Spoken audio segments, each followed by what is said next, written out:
Welcome back as I take a deeper look into Cartel de los Soles. I know I said we'd look at MS-13, but due to the developing situation in Venezuela, that will have to wait until next time.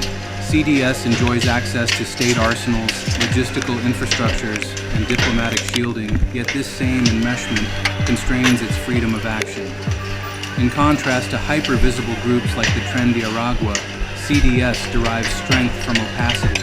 Its influence resides not in public fear, but in bureaucratic control, patronage, and covert resource extraction. In July 2025, the United States designated this cartel as an FTO. Despite Nicolas Maduro's status as a dictator in Venezuela, the CDS comprises high-ranking military officials who collaborate with Maduro rather than simply obeying him. This structure renders CDS an informal governance system akin to an executive board of directors. CDS operates in a parasitic manner to exploit the state's power. Nevertheless, the military does not strictly adhere to the cartel, compelling CDS to engage private military corporations, such as the Wagner Group, for the protection of its leaders. Residing securely in Venezuela, CDS does not need to operate clandestinely. However, its activities outside the country remain uncertain at best. Functioning as a facilitator for illicit actors, it has minimal necessity for auxiliary or sleeper cells. All members, including the leadership, are derived from Venezuelan citizenship. While it publicly espouses Chavismo and revolutionary ideology, the primary motivation of CDS is personal rewards, although they also receive social status through their stolen government positions. CDS shares its sovereignty with the state of Venezuela, completely entwining itself in its functions. As such, CDS has a formal and clustered structure, with several key leaders in functional roles to rob the state to the fullest extent possible.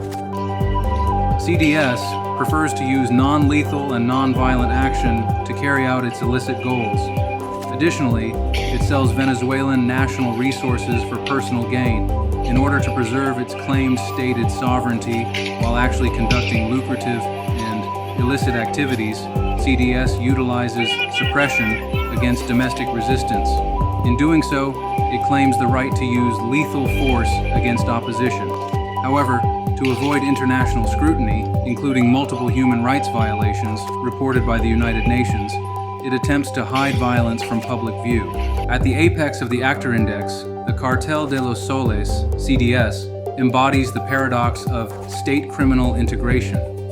As indicated in this figure, CDS's influence score of 4.0 stems from its fusion with Venezuelan institutions, particularly the military and intelligence apparatus under Nicolas Maduro.